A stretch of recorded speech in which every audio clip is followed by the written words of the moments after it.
Alors, je vais commencer par créer une méthode qui permet d'exister, de tester s'il existe un élément oui ou non. Donc, pour ne pas trop perdre du temps, je vais la copier-coller, je vais l'expliquer. Alors, la méthode existe, elle est là.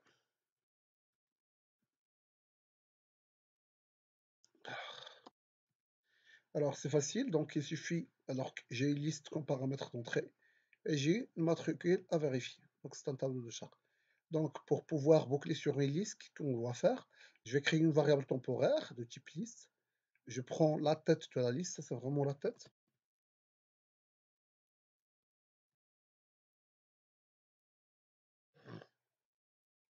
Alors, la tête, donc tant que le temp est différent de nul, je vais comparer le temp matricule avec matricule. Alors, je rappelle pour comparer deux strings, ça veut dire deux tableaux de char, on compare plutôt quoi? On compare via la méthode strcomp qui exige l'include de string.h. Alors, si, si le premier chaîne de caractère est supérieur au deuxième, son nombre va être égal à 1. Sinon, il va être à moins 1. S'ils sont égaux, ça va être égal à 0. Donc, si c'est 0, ça va retourner 1. Et en fin de compte, je retourne à 0, ça veut dire qu'il n'existe pas. Ça veut dire quoi? Ça veut dire que j'ai la chaîne. Alors, imaginons que je cherche E4. Alors, normalement, il y a des étudiants qui vont faire ça, qui vont faire else, return 0. Alors, je rappelle que ça, c'est incorrect. Ça veut dire que s'il compare égal à 0, ça veut dire que s'il existe est 0. Ça veut dire qu'il existe. Sinon, ça donne un 0. Ça, c'est incorrect. Pourquoi? Parce que si je compare E4 avec E1, s'ils sont pas égaux, alors ici, on a un égal à E4, automatiquement, il va retourner un 0 parce qu'il va tester le if, ça ne marche pas, le else, automatiquement, va le capter, il va retourner un 0. Alors que je ne peux pas dire qu'un élément n'existe pas si je parcours tous les éléments. D'ailleurs, en l'occurrence, E4, il existe ici. Ça veut dire que je dois parcourir tous les éléments. Si je ne trouve pas, je peux dire qu'il n'existe pas. Ça veut dire que je vais éliminer le else ici. Alors, une fois que je parcours tous les éléments, ça veut dire après avoir fini la boucle while, je vais faire un retour 0. Donc, c'est ça la méthode existe qui permet de tester l'existence d'un élément. Alors, par la suite, ce qui est demandé, alors existe d'ajouter une fonction qui permet d'ajouter un élément à la tête, mais bien évidemment tout en vérifiant que la matricule n'existe pas. Alors, qu'est-ce que je veux faire? Alors, dans un premier temps, je vais copier-coller.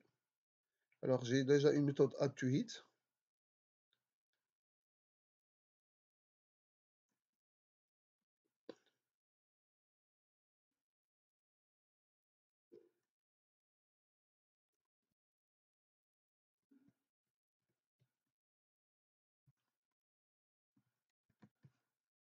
Alors, create individu. Alors, pour pouvoir créer un individu, alors pour pouvoir créer la méthode add to it, ça veut dire ajouter un élément à la tête, c'est facile.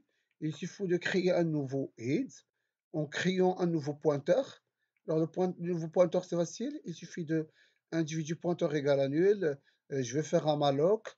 Je teste si le malloc n'a pas retourné. Je vais copier-coller la matricule en entrée, je vais la copier dans le pointeur. La même chose pour le nom. Je rappelle que pour copier une string, ce n'est pas une simple affectation égale.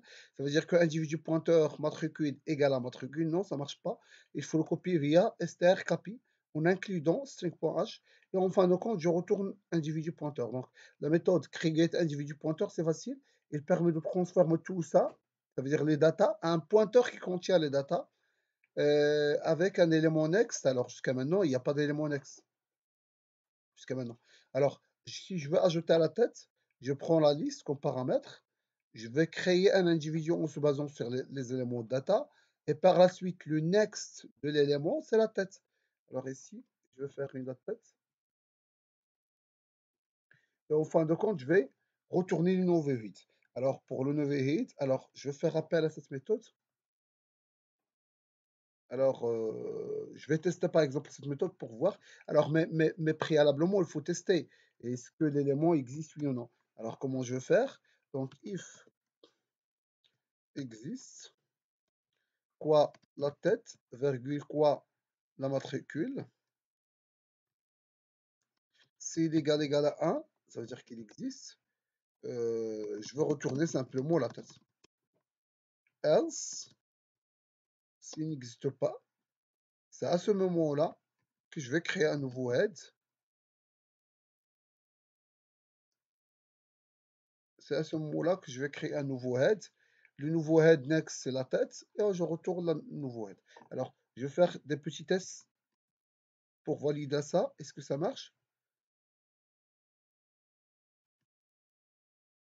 Alors, dans un premier temps, donc, list tête égale à nul. Alors, je vais ajouter à la tête. Donc, la tête, je vais ajouter quoi? Alors, le nom Soigny, matricule 1, et par la suite la taille.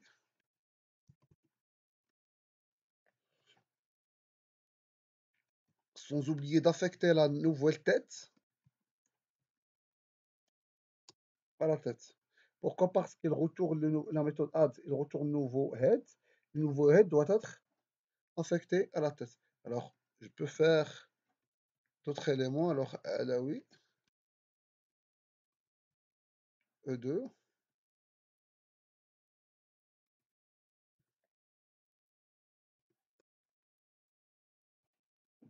Je peux faire la même chose.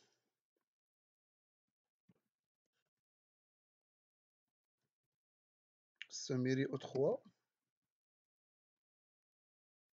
1,55 m. Et en fin de compte, je vais ajouter encore ici par exemple, mais avec une matricule qui est E2.